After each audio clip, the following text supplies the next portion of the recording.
اعوذ باللہ من الشیطان الرجیم بسم اللہ الرحمن الرحیم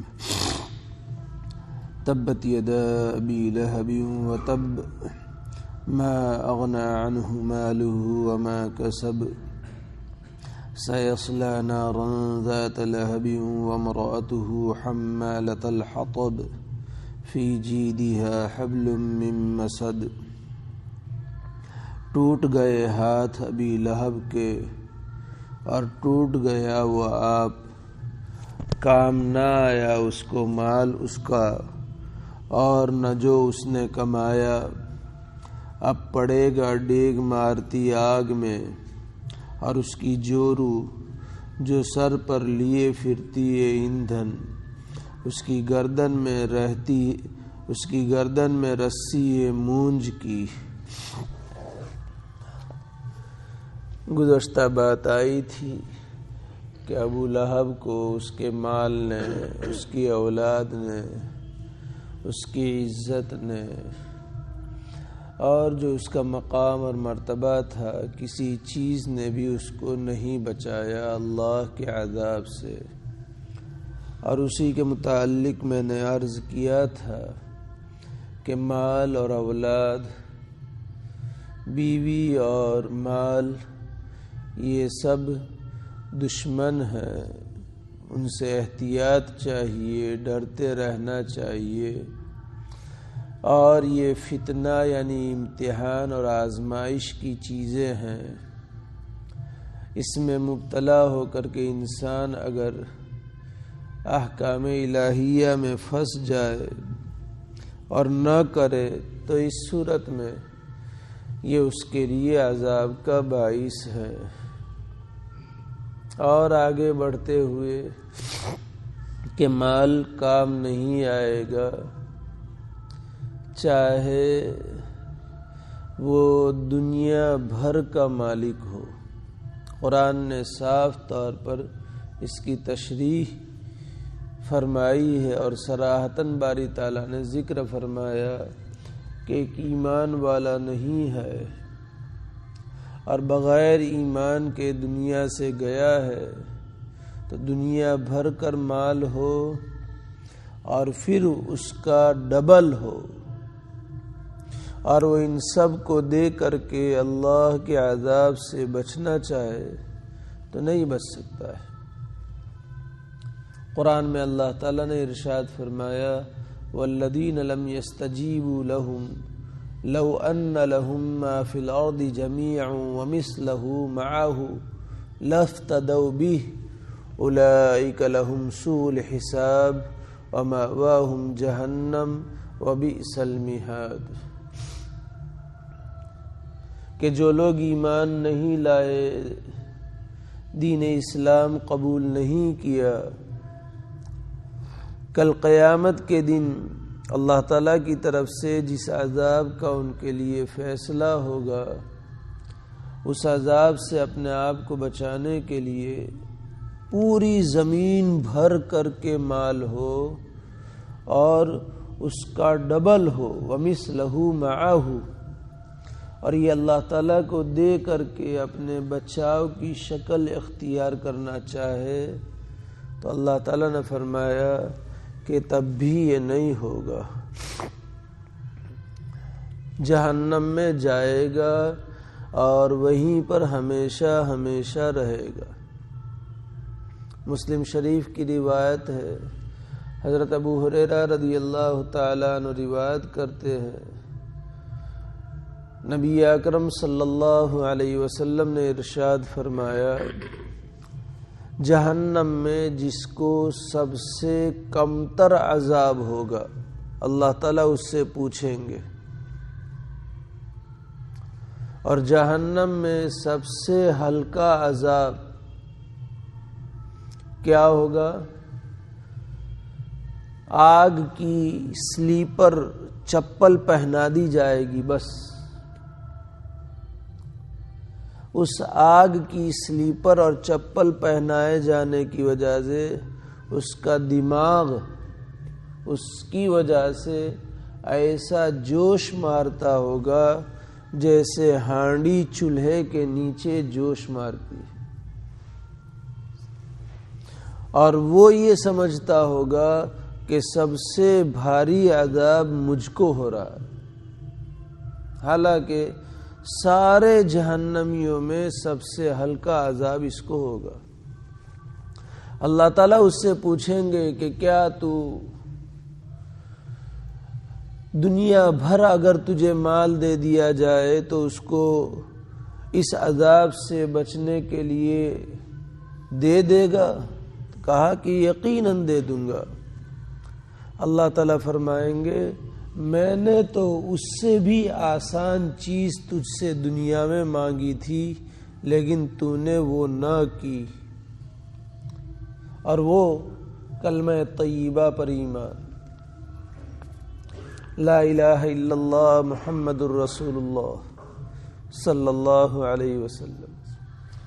تو اس سے معلوم ہوا کہ کافر کو، اور ظاہر بات ہے کوئی کافر دنیا بھر کا اور اتنا ڈبل کا مالک کوئی نہیں ہوا ہے، لیکن سمجھانے کے لیے کہ وہاں کچھ بھی کام آنے والا نہیں ہے، جو کچھ کرنا ہے وہ یہیں پر کرنا ہے۔ قرآن میں اللہ تبارک تعالیٰ نے ایک جگہ پر اور ارشاد فرمایا ہے، یوم لا ينفع مال ولا بنون الا من اتى اللہ بقلب سلیم۔ اس دن سے ڈرو جس دن نہ مال فائدہ دے گا نہ اولاد فائدہ دے گی۔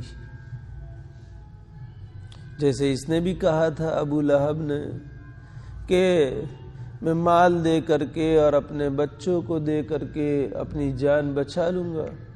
باری تعالیٰ فرماتے ہیں کسی طرح کا کوئی مال ایسے لوگوں کو جو ایمان نہیں لائے کوئی فائدہ نہیں دے گا، اولاد کوئی فائدہ نہیں دے سکے گی، ہاں جن کے پاس قلب سلیم ہے، صحیح سالم دل لے کر کے ہمارے پاس آئے۔ اس کے متعلق بعد میں عرض کروں گا، یہاں اس کو چھوڑ دیتا ہوں۔ اس سے پتہ چلا کہ ایمان والے کو اگر اس نے ایمان کی حالت میں دنیا میں اللہ کی رضا کے لیے مال خرچ کیا ہے فائدہ دے گا۔ اسی طریقے سے اس نے اپنے ماتحتوں کی، اپنی بیوی اور اپنے بچوں کی بہترین تربیت کی ہے تو اس کو یہ فائدہ دے گی۔ لیکن اگر ایمان والے نے بھی ایسا نہ کیا، مال میں بہت زیادہ مستغرق رہا، یعنی مال ہی کے پیچھے لگا رہا، اولاد ہی کے پیچھے لگا رہا اور اللہ کی یاد سے غافل رہا، اہم عبادات نماز چھوٹ رہی ہے، جماعتیں چھوٹ رہی ہے، اللہ کے احکامات زندگیوں سے اس مال اور اولاد کی وجہ سے چھوٹ رہے ہیں، نبی اکرم صلی اللہ علیہ وسلم کے پیارے طریقے مال اور اولاد کی وجہ سے چھوٹ رہے ہیں، تو پھر موت کے وقت وہ حسرت سے، ندامت سے اپنی زندگی پر افسوس کرتے ہوئے کچھ نیک عمل کرنے کی اللہ تعالیٰ سے درخواست کرے گا کہ ایک چانس اللہ تعالیٰ دے دو۔ مومن بھی، لیکن اب اسے یہ موقع نہیں دیا جائے گا۔ قرآن میں اللہ تبارک تعالیٰ نے صاف طور پر ارشاد فرمایا، یا ایھا الذین آمنوا لا تلہکم اموالکم ولا اولادکم عن ذکر اللہ۔ سچ کہتا ہوں ہم تھوڑا غور کریں اپنی زندگیوں میں، بڑی زبردست آیت ہے۔ اے ایمان والو، تم کو تمہارا مال اور تمہاری اولاد اللہ کے ذکر سے غافل نہ کرے. اور ذکر سے کوئی سبحان اللہ الحمدللہ نہیں ہے. بھئی ہم نماز تو پڑھتے ہیں، ہم روزہ تو رکھتے ہیں، زکوٰۃ تو دیتے ہیں، حج فرض تھا کر لیا، تو اب ہم اللہ کے ذکر سے ہو تو اللہ کا ذکر نفل ہے. اسی لیے میں نے سمجھاتے ہوئے کہا کہ یہاں ذکر سے مراد جو ہم ذکر سمجھتے وہ تو ہے ہی، بلکہ اللہ کی تمام احکام شریعت آپ صلی اللہ علیہ وسلم کے بیان کردہ طریقے. مال کی وجہ سے اگر یہ چھوٹ رہا ہے، اس آیت کے ہم مصداق ہیں. اولاد کی وجہ سے، اولاد کی بے حد محبت کی وجہ سے انسان شریعت پر عمل کرنے سے پیچھے رہتا ہے، اس آیت کا مصداق ہے. اللہ ہم سب کو پورے طور پر محفوظ فرمائے. آج ہو رہا ہے مال کی وجہ سے ہم نماز جماعتیں چھوڑ رہے ہیں، قضا ہو رہی ہے، دنیا کی وجہ سے چھوٹ رہا ہے، آقا صلی اللہ علیہ وسلم کے طریقے دنیا کی وجہ سے چھوٹ رہے ہیں.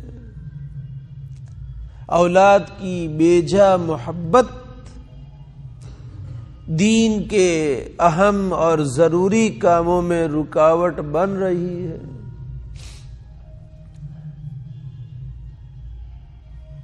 نبی اکرم صلی اللہ علیہ وسلم نے ارشاد فرمایا، تمہاری اولاد تمہارے لیے بزدلی کا باعث ہے، تمہاری اولاد تمہارے لیے بخل کا ذریعہ ہے. وہی عوف ابن مالک الاشجعی رضی اللہ تعالیٰ عنہ کا واقعہ گزشتہ مجلس میں نے سنایا تھا کہ آدمی کم ہمت ہو جاتا ہے اولاد کی وجہ سے. جہاد کرنا چاہے، اللہ کے راستے میں نکلنا چاہے، دین کے کاموں کو کرنا چاہے، اولاد کی وجہ سے وہ نہیں کر پاتا. اللہ کے راستے میں خرچ کرنا ہے، لیکن اولاد کا اندیشہ ستا رہا ہے کہ خرچ کروں گا تو پھر میری اولاد کے لیے میں کیا چھوڑوں گا.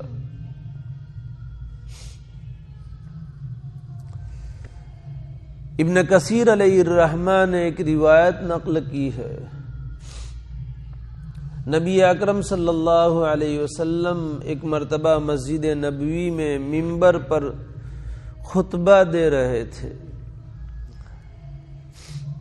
خطبہ بمعنی تقریر. ہمارے ہاں خطبہ کہ بھئی جمعہ کا خطبہ ہوتا ہے تو وہ خطبہ، خطبہ عربی لفظ ہے، اس کے معنی تقریر. اور یہ خطبہ بھی تقریر جو ہوتی ہے، اس میں سب اللہ کے احکام ہوتے ہیں، اس سے ساری چیزیں ہوتی ہیں. تو آپ صلی اللہ علیہ وسلم خطبہ دے رہے تھے، تقریر فرما رہے تھے. آپ نے دیکھا حضرت حسن اور حضرت حسین رضی اللہ تعالی عنہما چونکہ بڑے خوبصورت تھے اور لال ٹپکی والا سفید کپڑا پہن کر کے دوڑے دوڑے آ رہے تھے. سفید کپڑا ہو اور اس میں پرنٹ لال ہو تو کتنا اچھا لگتا ہے. تو ایسا کپڑا پہنے ہوئے تھے اور ابھی بچے تھے، کیونکہ آپ صلی اللہ علیہ وسلم کی پیدائش کے موقع پر حضرت حسن رضی اللہ تعالی عنہ 7.5 سال کے اور حضرت حسین 1 سال اور چھوٹے. تو بچے ہی رہے ہوں گے جس وقت یہ واقعہ پیش آیا. تو تیزی سے آ رہے تھے، اس کی وجہ سے گر بھی رہے تھے، پھر گرے اٹھے، پھر دوڑے، پھر گرے اٹھے. اور آپ دیکھ رہے ہیں آپ صلی اللہ علیہ وسلم نے اپنا خطبہ بند کیا، منبر سے نیچے تشریف لائے، آپ نے ان دونوں کو اٹھایا اور اپنے پاس بٹھایا، اور پھر آپ نے فرمایا کہ یہ اولاد انسان کے لیے بزدلی کا باعث ہے۔ بزدلی یعنی کمزور پڑ جاتا ہے، بخل کرنے لگتا ہے، کنجوسی کرنے لگتا ہے کہ دیکھو میں نے انہی کی وجہ سے خطبہ چھوڑ کر کے ان کی طرف متوجہ ہوا۔ یہ آپ نے ارشاد فرمایا۔ تو یہ اولاد اور مال اہم امور سے، شریعت پر عمل کرنے سے نہ روکے۔ اللہ تعالیٰ صاف طور پر ارشاد فرماتے ہیں اگر کسی نے ایسا کیا تو مال کی وجہ سے شریعت چھوٹ رہی ہے، مال کی وجہ سے نبی اکرم صلی اللہ علیہ وسلم کے طریقے چھوٹ رہے ہیں۔ ہم کو آج رونا ہے نا کہ ہمیں کامیابیاں کیوں نہیں مل رہی ہے۔ یہ آج ہمارا سب کا، میں بھی اس میں شامل ہوں، ہم سب کا رونا ہے کہ مسلمان کو کامیابی کیوں نہیں مل رہی۔ یہ آیت میں کامیابی نہ ملنے کی طرف صراحتاً اللہ تعالیٰ کا ارشاد موجود ہے۔ تو دنیا اور مال شریعت پر عمل کرنے سے روک رہی ہے، اولاد کی وجہ سے وہ شریعت پر عمل نہیں کر رہا ہے۔ اللہ تعالیٰ فرماتے ہیں وَمَن يَفْعَلْ ذَلِكَ فَأُولَئِكَ هُمُ الْخَاسِرُونَ۔ صاف اعلان ہے، اس میں کوئی دو رائے نہیں۔ جس نے ایسا کیا یعنی مال کی وجہ سے اللہ کے ذکر سے رکا، اور میں نے سمجھا ہے ذکر سے مراد خالی تسبیح پڑھنا نہیں ہے، ساری شریعت، ذکر سے مراد قرآن اور شریعت ہے۔ اولاد کی وجہ سے شریعت پر عمل کرنے سے رکا، وَمَن يَفْعَلْ ذَلِكَ فَأُولَئِكَ هُمُ الْخَاسِرُونَ۔ اللہ نے بڑے، یہ تو چونکہ آپ لوگ عربی جانتے نہیں ہیں، ورنہ اللہ کا کہ یہی لوگ یقیناً خسارے والے ہیں۔ تو اب ہم ایسا کر رہے ہیں اس لیے ہمیں نقصان ہو رہا ہے، تب اس میں ہمیں شکایت کرنے کی کیا ضرورت ہے؟ خود ہمارے پاس علاج موجود ہے کہ ہم شریعت کو اپنی زندگیوں میں ایسا اپنائے کہ دنیا بھی شریعت پر عمل کرنے سے ہمیں نہ روک سکے، اولاد اور بیوی بھی شریعت پر عمل کرنے سے ہم نہ روک سکے۔ سیدھی سی بات ہے۔ اس لیے اللہ تبارک تعالیٰ نے فرمایا کہ وَأَنفِقُوا مِمَّا رَزَقْنَاكُم مِّن قَبْلِ أَن يَأْتِيَ يَوْمٌ لَّا بَيْعٌ وَأَنفِقُوا مِمَّا رَزَقْنَاكُم مِّن قَبْلِ أَن يَأْتِيَ أَحَدَكُمُ الْمَوْتُ۔ موت کے آثار تم پر طاری ہو، اس سے پہلے پہلے مال کو خرچ کرو، ہمارا دیا ہوا مما رزقناکم، ظاہری رزق جو دنیا کے قبل سے ہے، اس کو خرچ کرو۔ رزق بڑا وسیع مفہوم ہے، ہم نے رزق کو بہت اس کا دائرہ تنگ کر دیا ہے، محدود کر دیا ہے، سنکوچت کر دیا ہے، ورنہ عربیت کے اعتبار سے رزق اپنے اندر وسیع مفہوم رکھے ہوئے، دنیا کی مادی جتنی بھی نعمتیں ہیں وہ سب رزق میں داخل ہے، مادی نعمتیں۔ اور اللہ نے جن روحانی نعمتوں سے نوازا ہے، علم ہے، معرفت ہے، محبت ہے، اللہ کا خوف و خشیت ہے، یہ جو معنوی نعمتیں ہیں جن کا تعلق دل سے ہے، یہ بھی رزق میں داخل ہے۔ اور اللہ تعالیٰ اس میں بھی فرماتے ہیں کہ ہم نے ان کو دیا ہے، کوئی یہ سمجھے کہ میں نے علم پڑھ لیا اور میری محنت کی وجہ سے میں آج اس مقام پر پہنچا ہوں، میں ذکر و اذکار کر کے اور راتوں کو تہجد پڑھ کر کے اور نوافل کا اہتمام کر کے اللہ کی معرفت اور اللہ کی محبت اپنے دلوں میں بسائے ہوئے ہوں۔ لاکھ تم محنت کرو لیکن اللہ کی طرف سے اگر فیضان نہیں ہوگا تو اس صورت میں یہ معنوی نعمتیں، روحانی نعمتیں بھی ذرہ برابر حاصل نہیں ہوگی۔ تو یہ خرچ کرو موت کے آثار ظاہر ہونے سے پہلے پہلے۔ وَأَنفِقُوا مِمَّا رَزَقْنَاكُمْ مِنْ قَبْلِ أَنْ يَأْتِيَ أَحَدَكُمُ الْمَوْتُ، اگر تم نے نہیں کیا فَيَقُولُ رَبِّ لَوْلَا أَخَّرْتَنِي إِلَىٰ أَجَلٍ قَرِيبٍ فَأَصَّدَّقَ وَأَكُن مِّنَ الصَّالِحِينَ۔ اس نے یہ نہیں کیا، اللہ نے علم دیا تھا، لوگوں کو نہیں بتایا، اللہ نے ایک مقام پر پہنچایا تھا، اپنے علوم سے، اپنی معرفت، اپنی محبت، ان سے لوگوں کو نہیں آراستہ کیا۔ اللہ تعالیٰ نے مادی سامان دیے تھے، لوگوں کو نہیں دیے، خرچ نہیں کیے آخرت میں کام آنے کے لیے، اللہ کی رضا کے لیے۔ تو موت کے وقت فرشتے آئیں گے، آثار سارے آخرت کے ظاہر ہوں گے، اس وقت وہ کہے گا فَيَقُولُ رَبِّ، اے میرے رب تھوڑی مہلت دے دیجئے، تھوڑی مہلت، تھوڑی، لولا اخرتنی الی اجل قریب، کہ اب میں واپس جاؤں، یعنی واپس میرا حال درست ہو جائے اور میں صدقہ کر کے صالحین میں سے بن جاؤں اور پھر آپ میری وفات اس حال میں کرے، لیکن اس وقت موقع نہیں دیا جائے گا۔ وَلَن يُؤَخِّرَ اللَّهُ نَفْسًا إِذَا جَاءَ أَجَلُهَا وَاللَّهُ خَبِيرٌ بِمَا تَعْمَلُونَ۔ بتائیے کہ جہاں ہمارے دل میں کہ کافروں کی اس حسرت کو لوٹا دیا جائے گا اور پوری نہیں کی جائے گی، مومن کے بارے میں بھی تو ہے، صاف ہے۔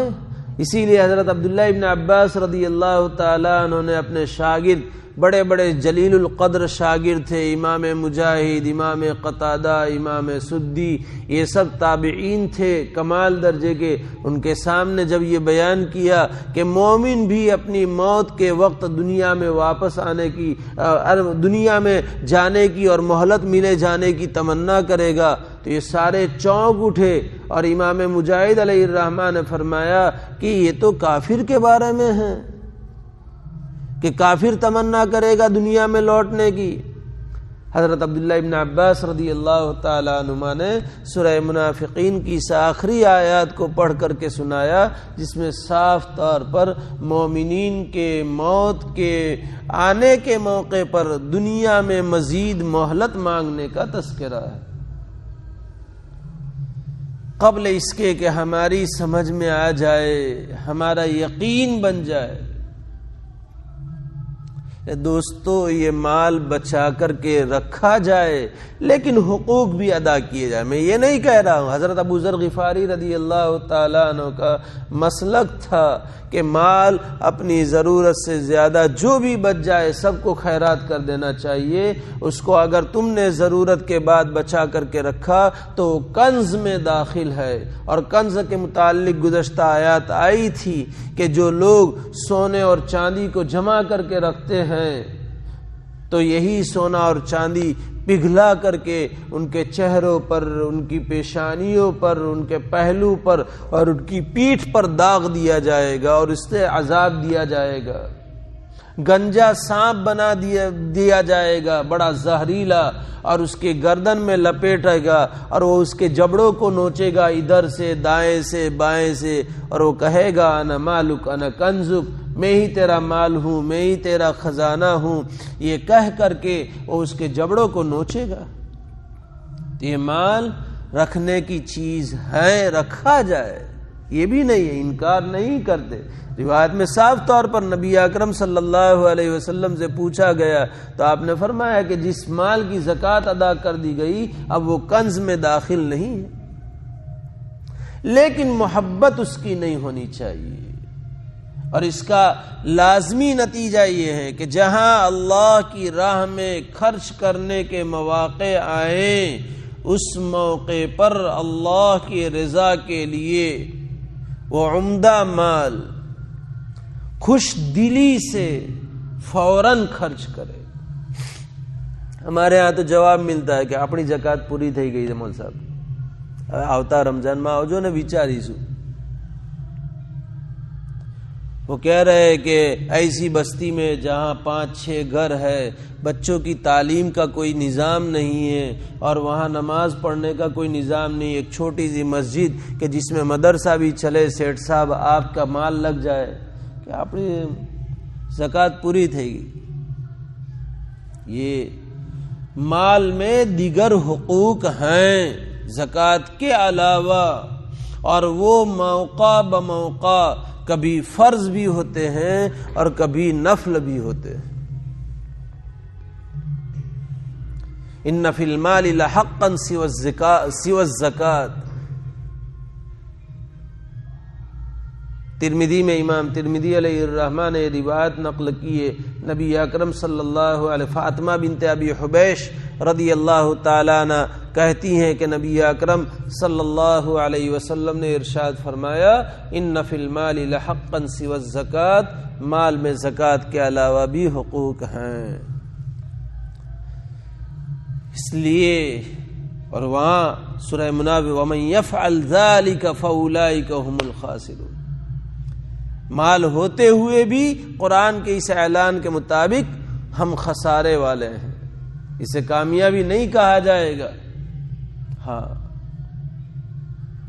تو یہ مال کام نہیں آئے گا، کام آئے گا جبکہ ہم اپنے ہوش و حواس کی حالت میں اپنے مال کو اللہ کی رضا کے لیے، اللہ کی نسبت پر خیر کے کاموں میں خرچ کریں۔ اور اسی طرح اولاد کا بھی حال ہے۔ ہاں اولاد کام آئے گی ایمان والے کے لیے، اسی طرح ماں باپ بھی اولاد کے لیے کام آ سکتے ہیں، اولاد بھی ماں باپ کے لیے کام آ سکتی ہے۔ دونوں کا نصوص یعنی دلائل سے دونوں ثابت ہیں۔ جنتی لوگ جنت میں جائیں گے، ایک اونچے درجے پر جنتی چلا جائے گا، وہاں جائے گا، دیکھے گا جنت میں جا کر کہ یہاں تو میری بیوی بھی نہیں ہے، میرے بچے بھی نہیں ہیں، ایسے اعلیٰ درجے کی جنت میں جا کر کے میں کیا کروں؟ اللہ تعالیٰ سے عرض کرے گا اللہ تعالیٰ آپ نے یہ مقام تو دیا ہے لیکن اس میں میرے بیوی بھی نہیں ہے، میرے بچے بھی نہیں ہیں، تو ان کے اعمال اس درجے کے نہیں ہیں، اتنے اونچے درجے کے، تو وہ جنتی اللہ تعالیٰ سے اصرار کرے گا کہ پھر ایسی جنت میں رہ کر کے کیا فائدہ، جبکہ آپ نے ارشاد فرمایا کہ جنت دکھ کی چیز نہیں ہے۔ اللہ تعالیٰ اس کے اس اصرار کی وجہ سے اس کے بیوی بچوں کو بھی اوپر والے درجے میں پہنچا دیں گے۔ وَأَلْحَقْنَا بِهِمْ ذُرِّيَّتَهُمْ وَمَا أَلَتْنَاهُمْ مِنْ عَمَلِهِمْ مِنْ شَيْءٍ، قرآن کہہ رہا ہے کہ ہم ان کے ساتھ ان کے بچوں کو بھی لاحق کر دیں گے، پہنچا دیں گے، اور ان کے اعمال میں سے یعنی باپ یا ماں جو اوپر کیٹیگری کے، ان کے اعمال میں سے کچھ بھی کم نہیں کیا جائے گا۔ یہ اللہ کا فضل ہے، یہ کام آئے لیکن ایمان کی بنیاد پر الا من اتى اللہ بقلب سلیم، قلب سلیم۔ ابھی میں نے کہا نا اس کو پینڈنگ رکھ، آگے چلتے ہیں۔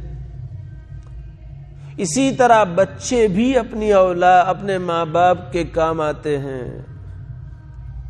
مشکات شریف میں باب الاستغفار والتوبہ ایک جگہ پر امام صاحب مشکات نے ایک روایت نقل کی ہے، اللہ تعالیٰ نے ایک جنتی جو بہت گنہگار تھا، بہت گنہگار، اس کو اعلیٰ مقام پر پہنچایا۔ اسے اپنے گناہ یاد تھے لیکن اللہ کے حکم کی وجہ سے وہاں پہنچ گیا۔ جنت میں پہنچنے کے بعد وہ اللہ سے عرض کرے گا، اللہ یہ مقام کا تو میں لائق ہوں نہیں، مجھے آپ نے اس مقام پر کیوں پہنچا دیا؟ نبی اکرم صلی اللہ علیہ وسلم نے ارشاد فرمایا، اللہ تعالیٰ فرمائیں گے باستغفار ولدک لک، تیرے بچے نے تیرے لیے دعائے مغفرت کی۔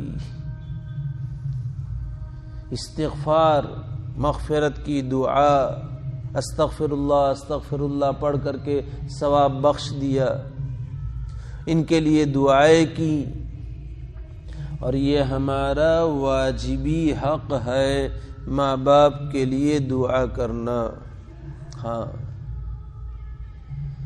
اللہ ہمیں توفیق دے۔ اگر ہم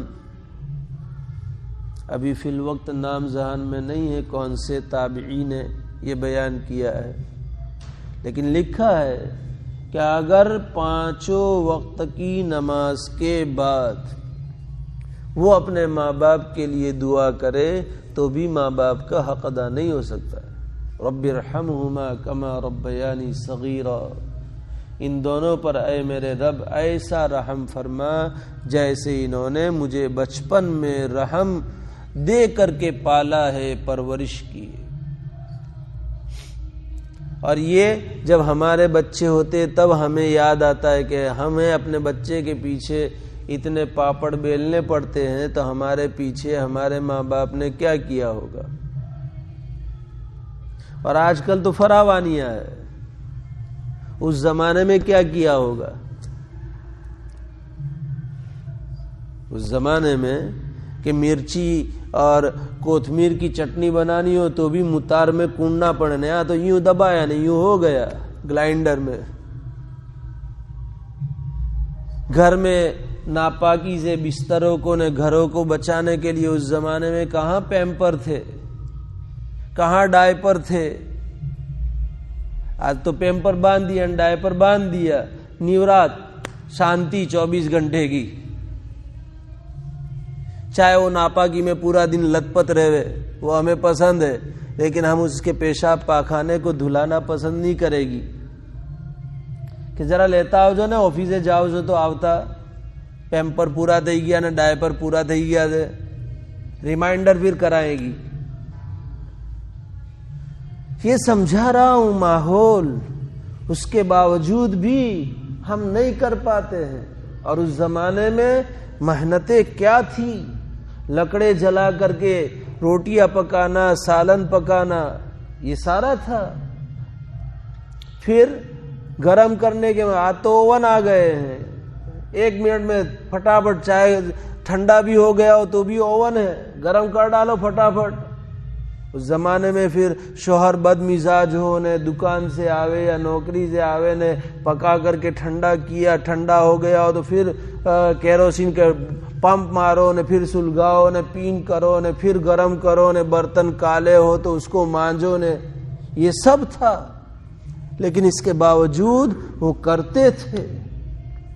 اور آج سب کچھ سہولیات کے باوجود ٹائم نہیں ہے، لے عجیب ٹائم نہیں ہے۔ واشنگ مشین میں کپڑے دھو رہے ہیں، گھروں میں کام والی کام کر رہی ہے۔ اس زمانے میں ہاتھ سے کپڑے دھوتی تھی عورتیں، کہاں واشنگ مشین تھے۔ صبح اٹھ کر کے جب بچے سوئے ہو پانی آتا تھا اور اسی میں سارا کچھ کام کیا کرتی تھی عورتیں۔ لیکن پھر بھی آج ہمیں دعا مانگنے کا ان کے لیے کوئی موقع نہیں ہے۔ کچھ جگہوں پر عید میں قبرستان چلے گئے نے، پڑھ کر کے چلے آئے ہیں۔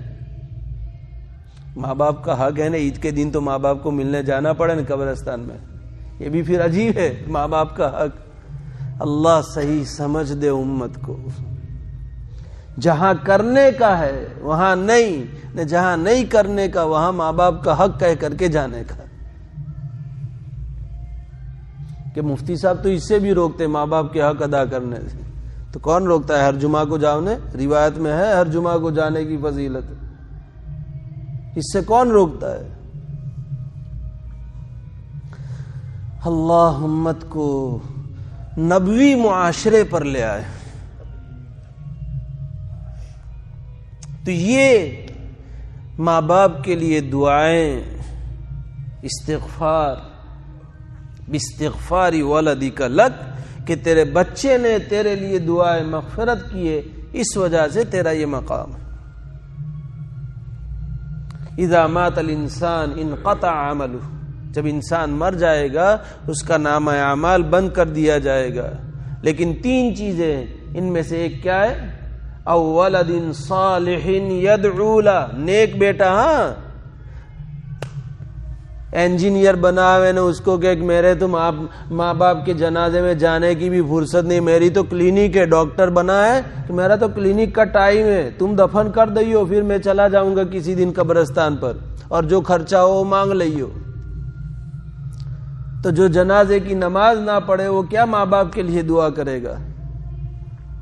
ٹائم نہ ہو. ولدین صالح سمجھا رہا ہوں، اسلامی سانچے میں اولاد کو ڈالے، پھر دیکھو اس اولاد کے کیا نتائج مل رہے ہیں. کبھی ماں کی طرف اور باپ کی طرف نگاہ اونچی کر کے نہیں دیکھے گا یہ بچہ. قرآن اس کے ذہنوں میں سمایا ہوا ہے، احادیث مبارکہ اس کے دلوں میں اتری ہوئی ہے. ماں باپ کے کیا حقوق ہے، نبی اکرم صلی اللہ علیہ وسلم کے فرمان کی روشنی میں یہ تر و تازہ ہے. کہ بابا تم نے خبر نہ پڑے، یہ پھر کبھی نہیں کہے گا. وَلَا تَقُلْ لَهُمَا اُفٍّ، تم ان کو اف تک بھی نہ کہو.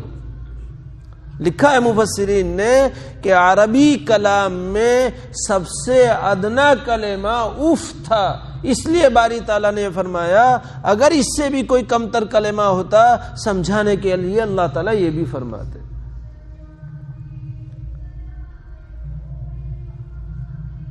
ہاں، اور اسی کا قرآن میں حکم ہے.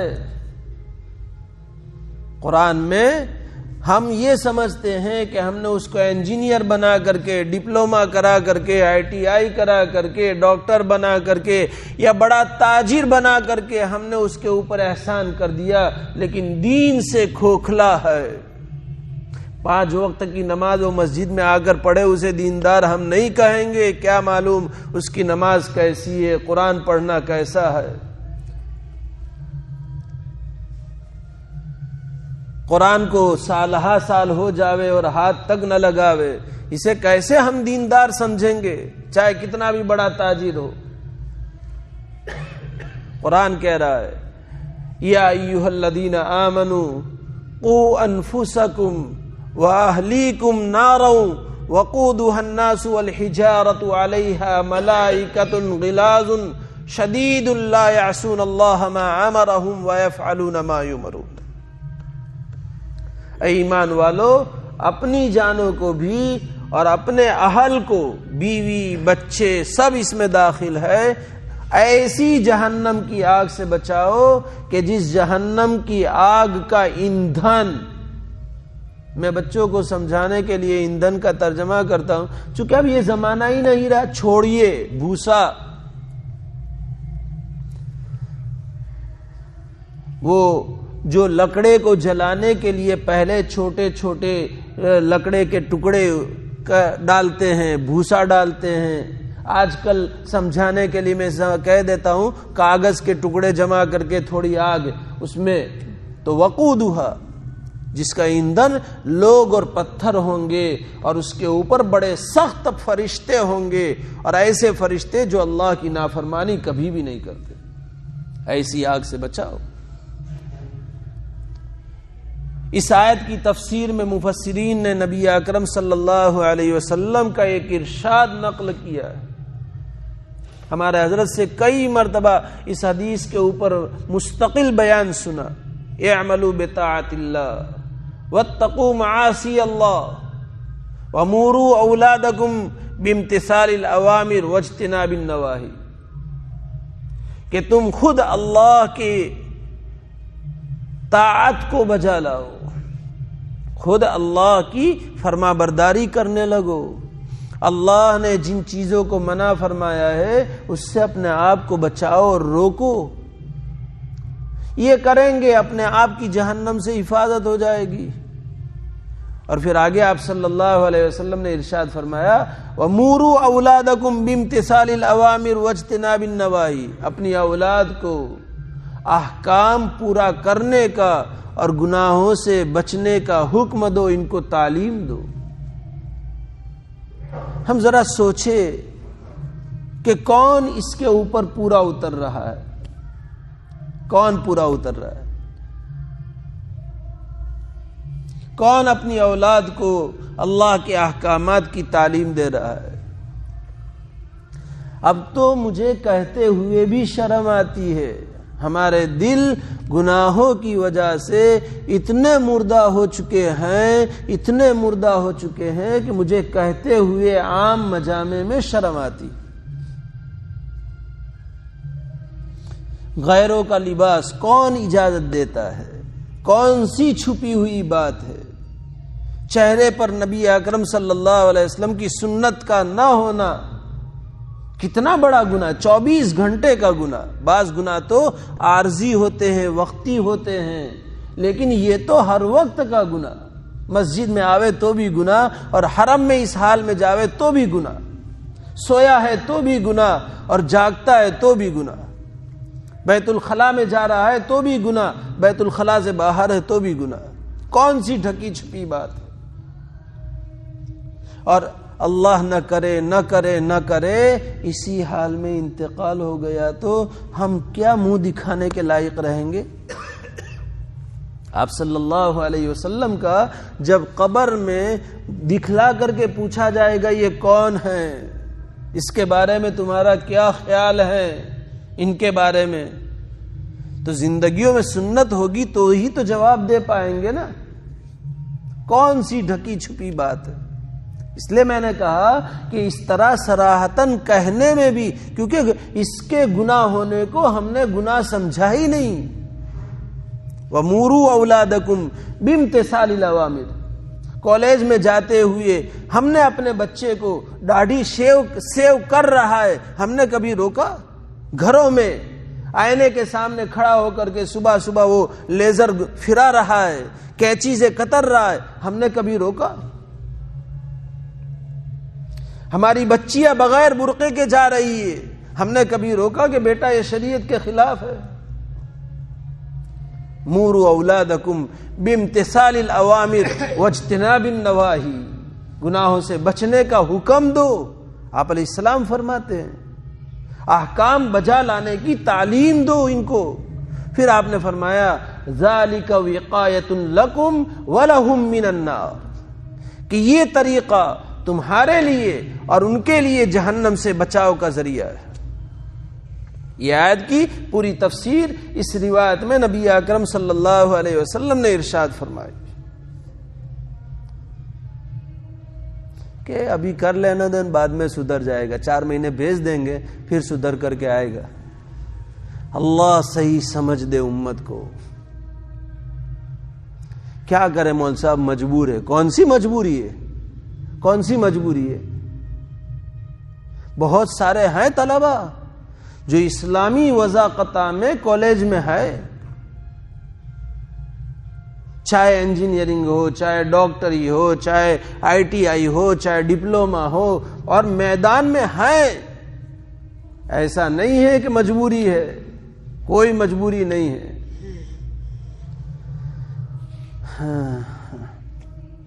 الا من اتى اللہ بقلب سلیم، یہ مال بھی فائدہ نہیں دے گا، یہ اولاد بھی فائدہ نہیں دے گی، مگر وہ جو قلب سلیم، صحیح سالم دل لے کر کے آئے، قلب سلیم کسے کہتے ہیں؟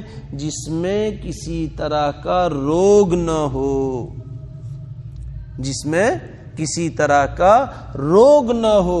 ان لوگوں کو ان کے بیٹے فائدے دیں گے، ان لوگوں کو ان کے مال فائدہ دیں گے۔ اور روگ کیا کیا ہے؟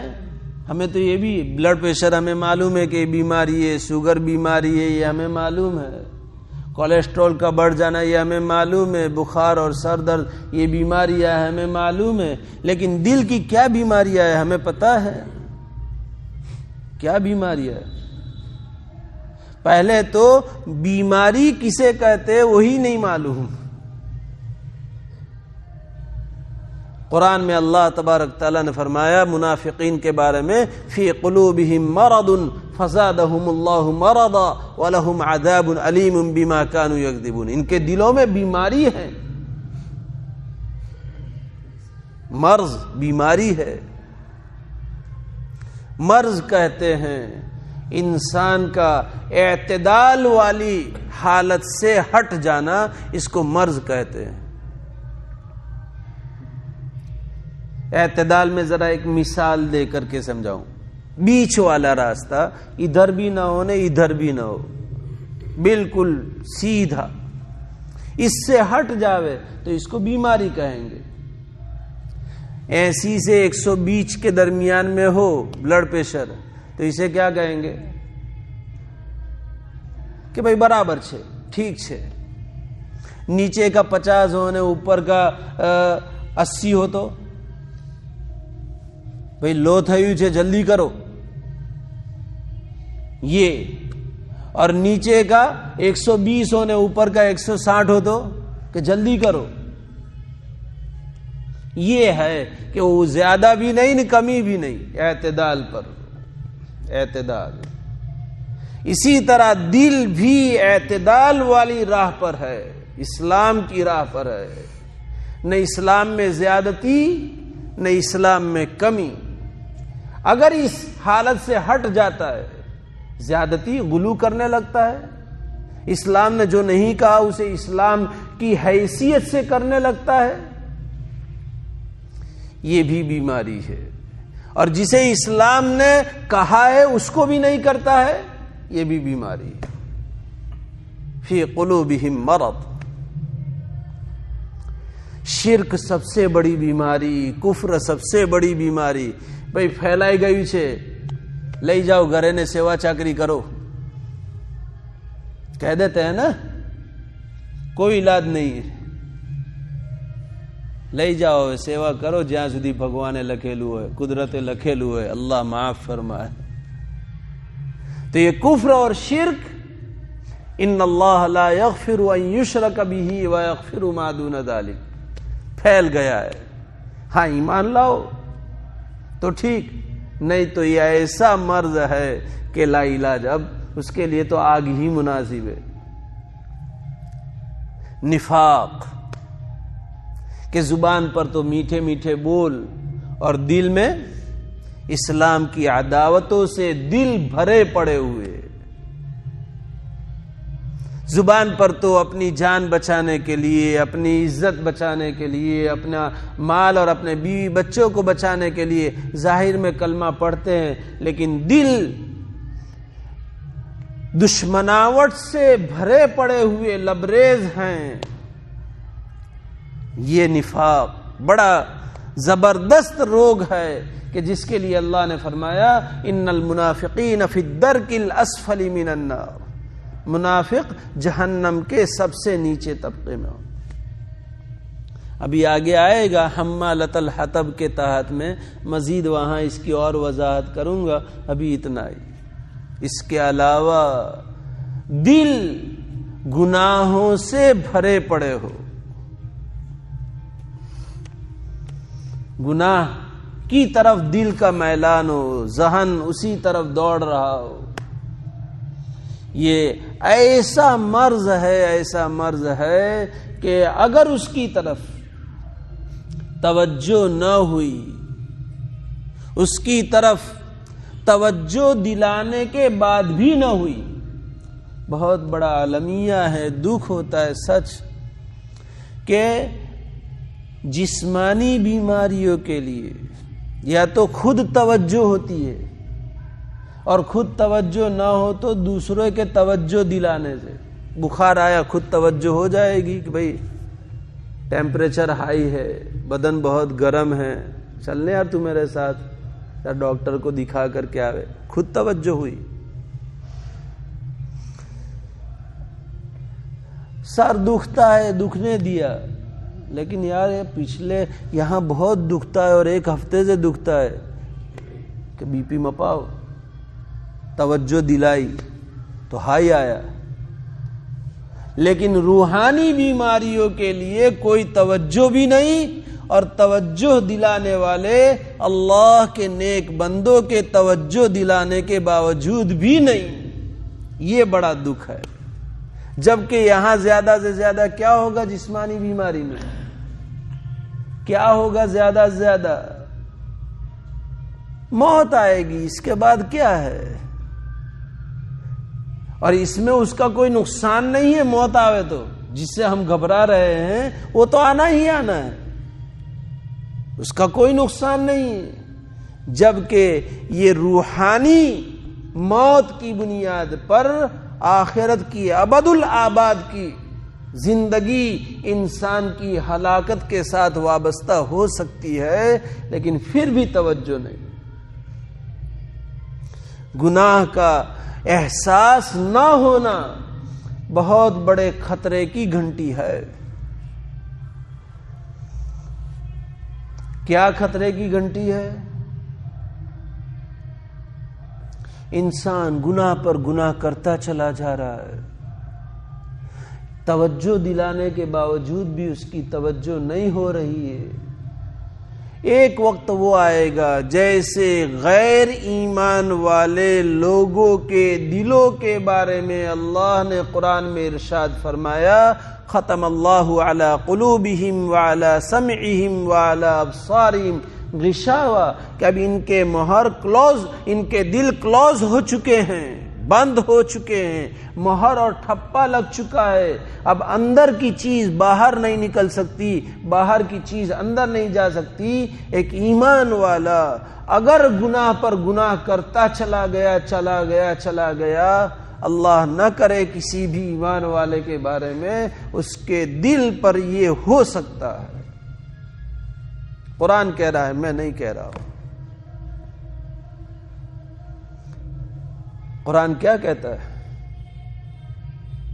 نبی اکرم صلی اللہ علیہ وسلم نے ایک موقع پر ارشاد فرمایا، اگر مومن بندہ کوئی گناہ کرتا ہے تو اس کے دل پر کالا دھبا لگ جاتا ہے، توبہ اور استغفار کرتا ہے، دھل جاتا ہے، نہیں کرتا وہ باقی رہتا ہے، دوسرا کیا لگا، اسی طرح کرتا رہا تا آ کے پورا دل اس کا کیا ہو جاتا ہے؟ کالا ہو جاتا ہے، اور پھر خیر کا کوئی اثر اس پر مرتب نہیں ہوتا ہے۔ یہ آپ نے ارشاد فرمایا۔ اس کے بعد آپ صلی اللہ علیہ وسلم نے اپنے اس ارشاد کی تائید کے لیے قرآن کریم کی وہ آیت تلاوت فرمائی جو اصلاً اللہ تعالیٰ نے کافروں کے بارے میں نازل فرمائی، کلا بل ران علی قلوبہم ما کانوا یکسبون، کہ تمہیں ان کے قلوب کے اوپر ان کے گناہوں کی وجہ سے جو انہوں نے کیے ہیں زنگ لگ گیا ہے، اس کی وجہ سے اب انہیں سمجھ میں نہیں آ رہا ہے۔ یہ اس لیے گناہوں کے گناہ ہونے کا احساس بھی بہت بڑی چیز ہے، اور یہ بھی اللہ سے مانگنے کی چیز ہے، یہ بھی اللہ سے مانگنے کی چیز ہے کہ اے اللہ ہمیں ایسا بنا کہ جب گناہ ہو جائے فوراً ہم توبہ کی طرف لپکے۔ تو گناہ ہو جائے گا، توبہ کی توفیق کب ہوگی؟ جب گناہ کو گناہ سمجھے گا تبھی تو۔ اور شیطان نے ایمان والے کے لیے سب سے بڑا ہتھیار جو استعمال کیا ہے، اس کے اوپر گناہ کے گناہ ہونے کو چھپا دیا ہے اچھے لیبل کی شکل میں۔ وَزَيَّنَ لَهُمُ الشَّيْطَانُ ما کانوا یعملون، شیطان ان کے سامنے جو کچھ یہ اعمال کرتے ہیں اس کو مزین کر کے پیش کرتا ہے، اس لیے وہ اسے گناہ سمجھتا ہی نہیں۔ آپ صلی اللہ علیہ وسلم نے ارشاد فرمایا، آپ کی دعا، خود آپ علیہ السلام یہ دعا مانگتے تھے تعلیما للامہ، اللہم اجعلنی من الذین اذا احسنوا استبشروا واذا اساءوا استغفروا، اے اللہ مجھے ان لوگوں میں سے بنا کہ جب ان سے کوئی نیک کام ہو تو وہ آپ کے فضل سے نیک کام کی توفیق پر خوشی کا اظہار کرے۔ الحمدللہ پہلی سب میں نے تکبیر اولیٰ اور تکبیر تحریمہ کے ساتھ جماعت سے نماز پڑھی، الحمدللہ اللہ نے توفیق دی۔ آج میں نے قرآن کے 3 پارے تلاوت کیے اللہ کی توفیق سے، الحمدللہ۔ یہ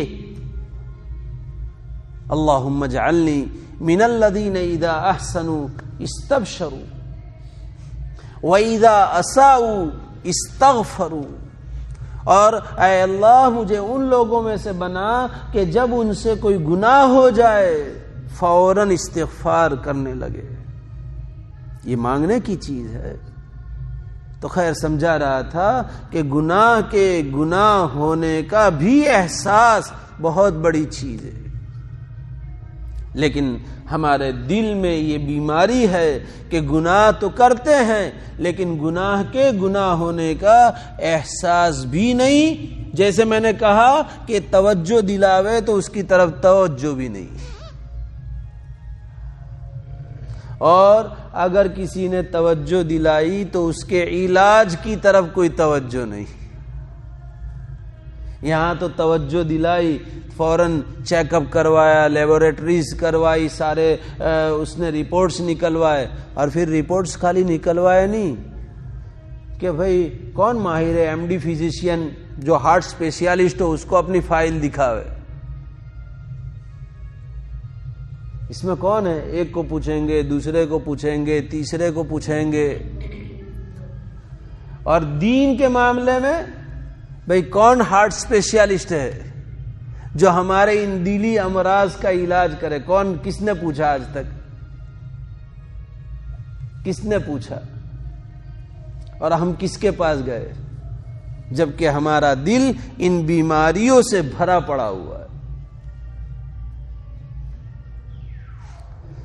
اللہ امت کو اس پر لے آئے۔ تو یہ دل کی بیماریاں، اور اس بنیاد پر دل کو صاف کرنا انتہائی ضروری ہے۔ جب یہ دل صاف لے کر کے جائیں گے تو مال فائدہ دے گا، بیٹے فائدہ دیں گے۔